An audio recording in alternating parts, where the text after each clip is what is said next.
Pour une campagne régionale de communication en vue d'un changement social et comportemental visant à l'autonomisation des femmes et aux dividendes démographiques. Préoccupation majeure des premières dames des pays membres de l'initiative Suède. Elles ont procédé au lancement de cette campagne ce mercredi au Sofitel Abidjan Hôtel Ivoire. Le mot de bienvenue à cette occasion a été prononcé par Mme Kabane Yale, ministre du Plan et du Développement de la République de Côte d'Ivoire. La rencontre d'aujourd'hui est historique. Je voudrais, au nom des ministres en charge du projet Suède, exprimer ma profonde gratitude aux premières dames pour leur engagement à porter au plan politique cette préoccupation. Nous sommes persuadés que l'autonomisation des femmes et des jeunes filles constitue un des points déterminants dans les politiques publiques pour accélérer la baisse de la fécondité, étape essentielle dans la transition démographique.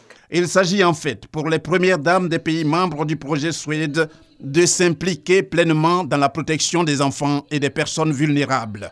Par conséquent, leur engagement à l'unanimité se veut formel et total. Engagement dans une déclaration commune qu'elles ont toutes signée.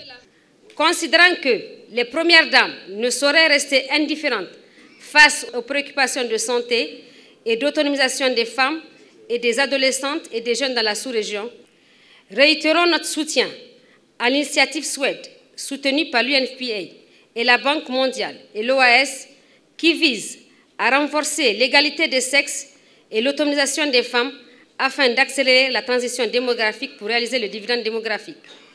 Décidons de servir de modèle sur toutes les questions liées à l'autonomisation des femmes et des filles dans nos pays respectifs. Soutenir le travail visant à créer un environnement favorable pour accélérer la transition démographique dans la région du Sahel et au-delà en soutenant la mise en œuvre de la campagne de changement social et comportemental au niveau national et régional.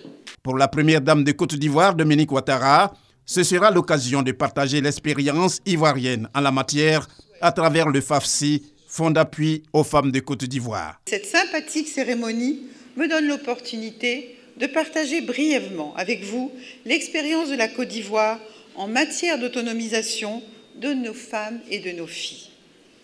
Le premier axe de notre action a été de scolariser et de maintenir nos filles à l'école. Nous avons ensuite orienté nos efforts sur la création et l'accès à des emplois durables pour nos jeunes filles. Enfin, nous nous sommes concentrés sur la lutte contre les violences faites aux femmes et la promotion de la santé, de la reproduction basée sur les droits humains.